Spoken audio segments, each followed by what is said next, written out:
উপরে আসেন। মামা আমি হ, তাড়াতাড়ি উপরে আইন। আচ্ছা মামা আইতাছি। কিরে কানে চিল্লায় ডাকলি? আরে আমগো সিএনজি ড্রাইভার রে, উনি আমাদের সাথে খাইবো না? খাইবো মানে ওই ড্রাইভার এসে আমগোর সাথে বসে খাইবো? খাইবো যে খাবারের বিল দিবো কেডা? তুই কিভাবে ভাবলি যে ড্রাইভাররে আমরা খাওয়ামু? তোর কথা শুনে যদি পনে আমরা এই বেটারে খাওয়াই, পরে বাকি 3 বেলাই খাইতে চাইবো।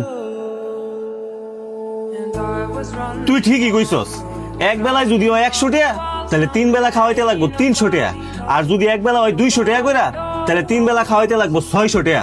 বাড়ির কাছে রে। তোর যদি খাওয়াইতে মন চায় পার্সোনালি ভাবে গিয়া খাওয়াই গা, আমরা কোনো ড্রাইভারে খাওয়াইতামো না, লগে বই খাইতামো না। বন্ধু আমার ভুল হয়েছে, তোরা রাগ করিস না।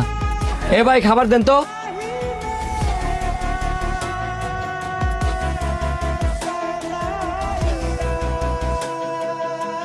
এই ড্রাইভার গাড়ি স্টার্ট করেন।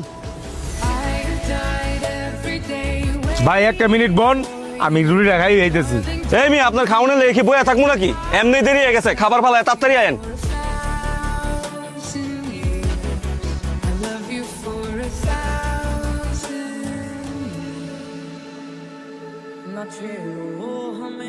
মামা আমি কি গাড়ি ঘুমাবো? তো আমি আপনার গাড়ি ঘুমাইতেন না তো কই ঘুমাইবেন?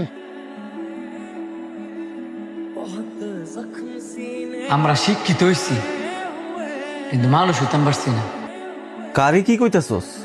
তগরে কইতেছি, যে লোকটা আম করে সারাটা রাস্তা নিরাপদ ভাবে সেবা দিয়ে লয়েছি, আর তোরা কিনা সেই লোকটার সাথে কি অমানবিক কাজগুলো নাই করলি।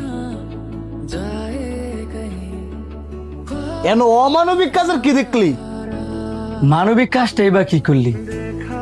এই যে লোকটা সারাটা দিন আমাদের সাথে ছিল, না একবেলা খাওয়াইলি, না এই শীতের রাতে রুমের ভিতরে লোকটার জায়গা দিলি। তোরা আওয়ার সময় কিন্তু লোকটা জিজ্ঞাসা করছিল যে মামা আমি কই থাকবো। এই যে হঠাৎ করে ঠান্ডা পড়ছে, আমরা কিন্তু শীতের কারণে দৌড়ায় রুমের ভিতরে আয়া করছি। একটা বার চিন্তা করছস এই লোকটা এই খোলা আকাশের নিচে কেমনে থাকবো? এরপরও কি তোরা কবি যে এটা অমানবিক না? বন্ধু, এই সাজেকের মধ্যে যেমন আমগর কোনো আত্মীয় স্বজন